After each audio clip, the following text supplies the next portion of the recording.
안녕하세요. 새로운 한 주 월요일 더 바이블에 나오신 우리 모든 성도님들 진심으로 환영합니다. 제가 기도하고 오늘 더 바이블 속으로 더 바이블 해보도록 하겠습니다. 하나님 감사합니다. 새로운 한 주의 시간을 주셔서 감사드리고 아침 저녁으로 불어오는 선선한 바람에 기쁨을 느낄 수 있어서 참으로 감사를 드립니다.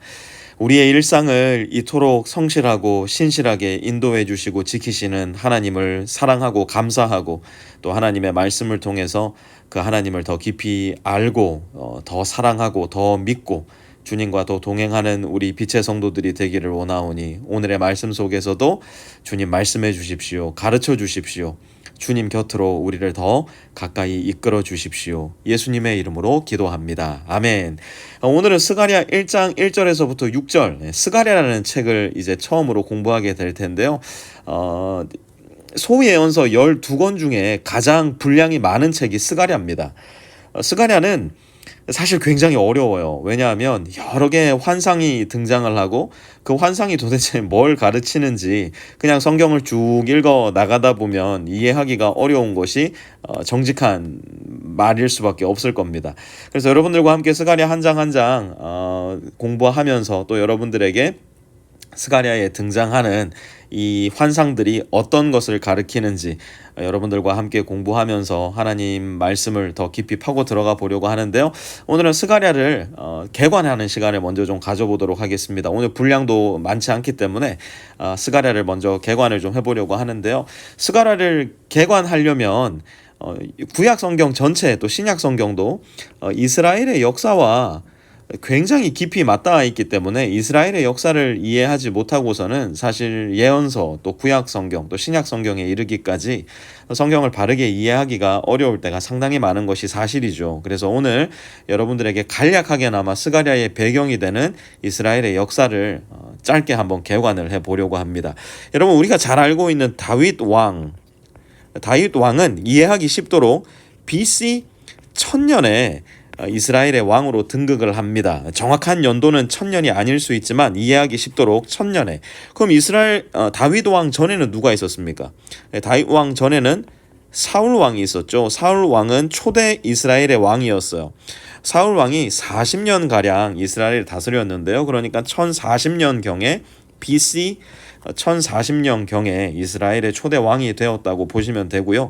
다윗 왕 역시도 40년의 통치 기간을 거칩니다. 40년을 빼면 어떻게 돼요? BC는 거꾸로 가는 거니까요. 960년에 솔로몬 왕이 다윗 왕을 이어서 이스라엘의 왕이 됩니다. 여기서는 정권이 바뀐 거죠. 지금 사울 왕에서 다윗 왕으로 정권이 바뀌었고 다윗 왕 이후로는 계속해서 다윗의 혈통을 이은 왕이 유다의 왕이 되는데요.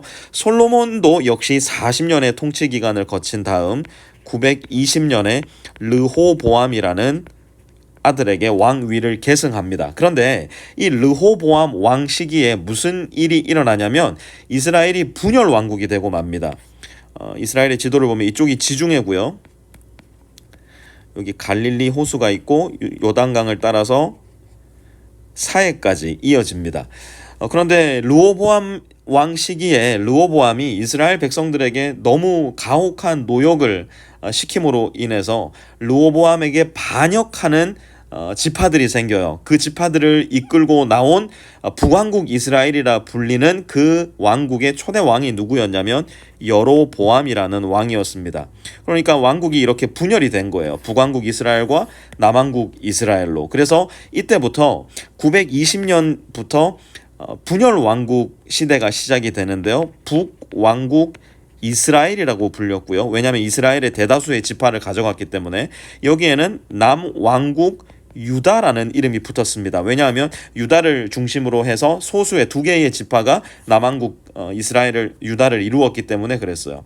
그래서 920년 르호보암과 여로보암을 시작으로 해서 북왕국 이스라엘, 남왕국 이스라엘, 이걸 무엇이라고 부른다고 했죠? 분열 왕국 시대가 이스라엘 역사 가운데 열리게 되는 겁니다.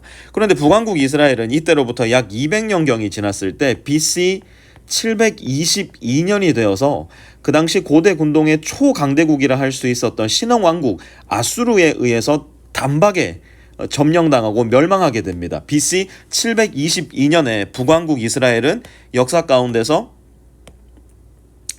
사라지게 돼요. 이들은 이제 아수르의 속국이 되고 만 겁니다. 그래서 여러분 옛날에 우리가 옛날이 아니라 신약 성경 공부하다 보면은 저도 자주 설교에 등장하는 내용이기는 하지만 무슨 이야기가 나오냐면 사마리아 사람 이야기가 자주 나오잖아요. 사마리아 사람이 굉장히 경멸받고 무시받고 사람들로부터 증오의 대상이 됩니다. 그게 왜 그러냐?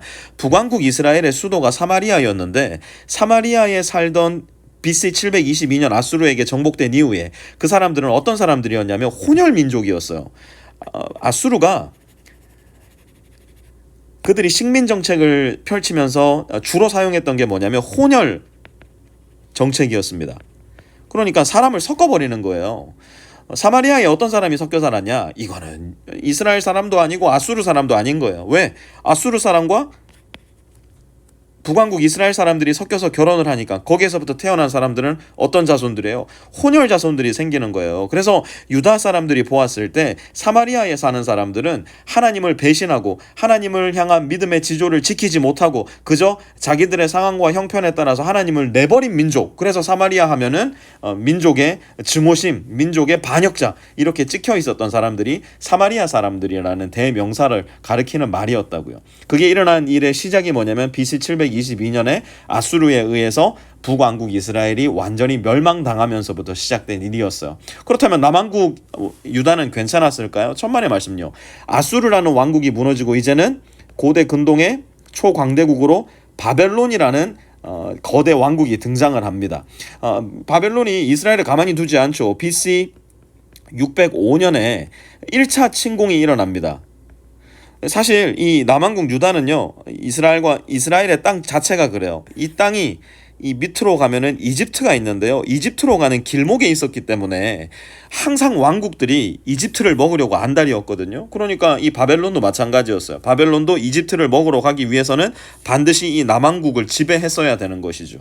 그래서 BC 605년에 1차 침공이 일어나고요. 이어서 BC 597년에 2차 침공이 일어나고요. 이어서 586년에 3차 침공이 일어나면서 남왕국 유다도 완전히 역사 가운데서 사라져버리게 됩니다. 그런데 여러분 성경책 한번 예레미야 25장을 한번 찾아보시겠어요? 이 일이 그냥 갑자기 일어난 일이 아니었어요. 북왕국 이스라엘이 멸망하고 남왕국 유다가 멸망하게 된 일, 이것은 그저 역사의 진공 상태에서 갑자기 강대국이 출현해서 나타난 일이 아니라 하나님께서 이미 예언한 일이었습니다. 예레미야 25장 10절과 11절 한번 보시면요, 이렇게 기록되어 있습니다. 내가 그들에게서 흥겨워하는 소리와 기뻐하는 소리, 즐거워하는 신랑 신부의 소리, 맷돌질하는 소리, 등불빛을 모두 사라지게 하겠다. 이 땅은 깡그리 끔찍한 폐허가 되고 이 땅에 살던 민족은 70년 동안 바벨로니아 왕을 섬길 것이다. 그러니까 하나님 없이 우상 숭배하면서 하나님을 떠나서 자기들 마음대로 흥겨워하고 흥청망청 살아가던 이스라엘 민족들의 삶을 하나님께서 누구를 통해 심판하시느냐? 바벨론을 통해서 심판하실 텐데, 이 바벨론에게 잡혀가서 70년이라는 시간 동안 포로 생활을 하게 될 것이다. 하나님은 예레미야를 통해서 이미 예언을 하셨어요. 그리고 그 예언의 성취가 BC 605년, 597년, 586년 바벨론의 침공을 통해서 마침내 성취가 된 것입니다. 그런데 여기에서 기억해야 될 게 뭐냐? 바벨론에 잡혀갈 텐데 몇십 년 동안 바벨론 왕을 섬기게 될 거라고요. 다시 한번 제가 읽어드릴게요. 이 땅은 깡그리 끔찍한 폐허가 되고 이 땅에 살던 민족은 70년 동안 바벨로니아 왕을 섬길 것이다. 12절 이어서 보면 이렇게 70년이란 기한이 다 차면 내가 바벨로니아 왕과 그 민족과 바벨로니아 땅의 죄를 벌하며 그곳을 영원한 황무지로 만들어버리겠다. 나 주의 말이다. 예수님 하나님께서 이미 바벨론을 통해서 남유다 왕국을 통치하실 것이고 심판하실 것이고 70년이라는 시간이 지났을 때 바벨론 또한 심판하여서 이제 이스라엘 백성을 구원하여 주시겠다. 이미 하나님께서 예언을 하신 거예요. 그리고 그 예언한 말씀 그대로 BC 538년에 유다 땅으로 귀환을 하는, 바벨론에서 유다로 돌아가는 1차 귀환이 일어나고요. 또 이어서 2차 귀환이 BC 458년에 일어납니다. 3차 귀환이 445년 혹은 444년이라고도 이야기하는데요. 이렇게 1차, 2차, 3차의 유다 귀환이 일어나게 되는 거예요. 여기에서 오늘 본문의 배경이 등장을 합니다. 1차 귀환을 한 538년과 2차 귀환 458년 사이에 1절 말씀, 다리우스 왕 2년 8째 달에, 이게 언제쯤이냐? BC 520년경이라고 역사학자들은 추정을 하는데요.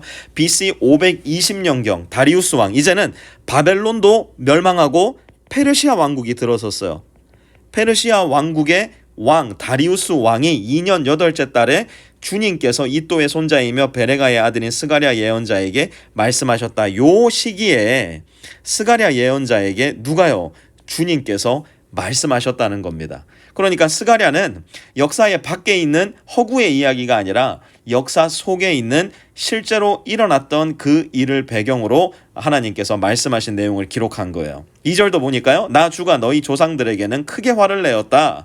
그러므로 너는 백성들에게 알려라. 만군의 주가 말한다. 너희는 나에게로 돌아오너라. 만군의 주가 말한다. 나도 너희에게로 돌아간다. 만군의 주가 말한다. 여기 보니까 여러분 뭐라고 말씀하고 있습니까? 만군의 주가 말한다. 만군의 주가 말한다. 만군의 주가 말한다. 하이라이트도 한번 해보세요. 만군의 주가 계속 말씀하고 계세요. 여러분 이게 누구라고요? 이게 우리가 믿는 하나님입니다. 하나님은 곧 말씀이세요. 하나님은 우리에게 끊임없이 말씀하세요. 하나님은 우리에게 끊임없이 다가오세요. 하나님은 우리에게 끊임없이 계시해 주세요. 그런데 지금 이 민족에게 스가랴서 안에서 520년 BC 지금 바벨론 민족에게 끌려갔다가 페르시아 왕국으로 바뀌어서 여전히 어려움과 상처와 아픔 가운데 있는 그 이스라엘 민족에게 하나님께서 말씀하시는 거예요. 뭐라고요? 나에게로 돌아오너라. 옛날 서태지와 아이들의 노래 You must come back home 있지 않았습니까? 자, 하나님 말씀하시는 거예요. 집을 떠났던 나의 자녀들아 나에게로 돌아오너라. 나를 떠나 타민족에게 70년이라는 시간 동안 억압당하고 짓밟힘당하고 아픔과 고통과 눈물 가운데 살았던 여전한 나의 자녀들이요. 이제 나에게로 돌아오너라. 하나님이 이스라엘 민족을 떠나신 게 아니에요. 이스라엘 민족이 하나님을 떠났던 겁니다. 이스라엘 민족이 하나님을 배신했던 거예요. 그 이야기를 하나님은 이렇게 말씀하세요. 4절입니다. 너희는 너희 조상을 본받지 말아라. 일찍이 예언자들이 만군의 주님께서 말씀하신다고 하면서 너희의 조상에게 악한 길과 악한 행동을 모두 버리고 어서 돌이키라고 외쳤다. 그러나 너희 조상은 나의 말을 듣지 않았다. 나의 말에 귀도 기울이지 않았다. 나 주의 말이다. 다시 한번 나 주의 말이다. 주님께서 여전히 말씀하세요. 그런데 역사를 말씀해 주시는 거예요. 너희 조상을 본받지 말래요. 왜? 너희 조상은 나의 말을 듣지 않았다. 나의 말에 귀도 기울이지 않았다. 주님은 계속 말씀하셨어요. 누구에게? 유다 백성에게. 어떻게 해요? 예언자들을 통해서. 예언자 한 명을 통해서요? 아니요. 예언자 수도 없이 많은 사람을 통해서 계속해서 이스라엘 백성에게 말씀하셨지만 이들이 어떻게 했다고요? 나의 말을 듣지 않았다. 안 들은 거예요. 하나님이 이렇게도 말씀하시고 저렇게도 말씀하시고 여러 예언자들을 보내시고 그 예언자들에게 여러 가지 방법으로 말씀을 전하게 하셨어요. 그런데 그 말씀을 이스라엘 민족들은 모두 듣지 않았다는 겁니다. 그 결과 어떻게 됐나요? 5절 너희의 조상 그들은 지금 어디에 있느냐? 그때의 예언자들 그들이 아직 살아있느냐? 하나님의 말씀을 듣지 않은 유다 백성들의 결과가 뭐였어요? 바벨론 통치 70년이라는 포로 생활을 겪는 거였습니다. 그들은 지금 어디에 있냐는 거예요. 그들은 이제 더 이상 그들의 자손들과 함께 있지 않아요. 그때의 예언자들 역시도 모두 다 죽었고 이제는 살아있지 않습니다. 하나님은 다시 그들의 자녀들인 그들의 자손들을 말씀 앞으로 초대하는 거예요. You must come back home. 너희는 나에게로 돌아오너라. 다시 한번 하나님의 품으로 아버지의 품으로 돌아오라. 스가랴를 통해 말씀하고 계신 거예요. 6절로 볼까요? 내가 나의 종 예언자들을 시켜서 너희 조상에게 명한 나의 말과 규례를 그들이 듣지 않더니 마침내 형벌을 받지 않았느냐. 그제서야 그들이 돌아와서 고백하기를 만군의 주님께서는 우리가 살아온 것과 우리가 행동한 것을 보시고서 결심하신 대로 우리가 마땅히 받아야 할 벌을 내리셨다고 하였다. 아멘. 하나님은 하나님의 자녀들을 그대로 내버려 두지 않으세요. 죄짓고 잘못하고 악 가운데 빠져있는 하나님의 자녀들을 어떻게 하신다고요? 징계하신다고요. 히브리서에서 보면 그런 말씀이 나오잖아요. 하나님에게 징계받지 않는 자들마다 하나님의 자녀가 아니라고요. 하나님의 자녀였던 하나님의 백성이었던 이스라엘 민족들은 하나님의 말씀을 듣지 않음으로 인해서 바벨론 70년 포로 생활, 아수르에게 완전한 민족의 멸망을 당하게 되는 역사적 사건을 겪게 하십니다. 그 일들을 통해서 하나님께서 하시고자 하는 말씀은 단 하나예요. Come back, come back. 나에게로 돌아오너라. 하나님은 지금도 어쩌면 사랑하는 하나님의 자녀들인 저와 여러분에게 우리가 원치 않는 징계의 벌을 내리실 때가 있을 겁니다. 우리가 삶 가운데 일어나는 모든 일들을 이렇게 해석할 필요는 없어요. 흔히 우리가 믿음 좋다는 분들이 말씀하시는 거, 내 삶에 좋지 않은 일이 일어나면 오셔서 그렇게 말씀하세요. 지금 하나님이 너를 쳐버리고 계시는 거라고. 여러분, 하나님은 항상 우리를 치시는 분이 아니에요. 우리를 항상 사랑해 주시는 분이에요. 아껴 주시는 분이에요. 긍휼의 눈빛으로 바라봐 주시는 분이에요. 따뜻한 손으로 우리를 잡아주시고 하나님의 날개로 우리를 품어주시는 분이에요. 그 품 안에서 하나님은 우리를 하나님의 자녀로 삼으셨기에 때때로 징계하신다는 이야기입니다. 오늘 우리의 삶도 한번 돌아봐야 돼요. 나는 하나님을 떠나 있지는 않은가? 나는 하나님의 품에서부터 멀리 나와 있지는 않은가? 내 삶이 어렵고 힘들고 공고할 때 나는 지금 하나님께로 돌아갈 준비가 되어 있는가? 그래서 여러분, 오늘 이 말씀을 함께 묵상하고 공부하면서 이 말씀을 마무리하는 가운데 여러분들에게 부탁드리고 싶은 기도, 여러분들의 삶의 항로, 그건 뭐냐면 컴백 홈이에요. 컴백 홈. 하나님께로 돌아오는 거. 하나님, 제가 하나님의 품을 멀리 떠나 있었다면 그거 발견하게 도와주세요. 하나님의 집에서 멀리 나와 있었다면, 하나님의 말씀을 듣지 않고 있다면, 하나님, 오늘 이 스가랴 말씀을 처음으로 함께 공부하면서 다시 마음을 굳게 붙잡습니다. 주님의 품으로 컴백하겠습니다. 주님의 품에 다시 안기겠습니다. 주님의 말씀을 다시 듣겠습니다. 내 안에 계신 성령 하나님께서 나의 마음을 움직여 주시고 나의 마음을 이끌어 주셔서 하나님의 품으로 돌아갈 수 있는 나의 인생 되게 하여 주십시오. 우리 그 마음을 가지고 오늘 기도하시면서 스가랴 1장 1절에서 6장 말씀 공부 마치도록 하겠습니다.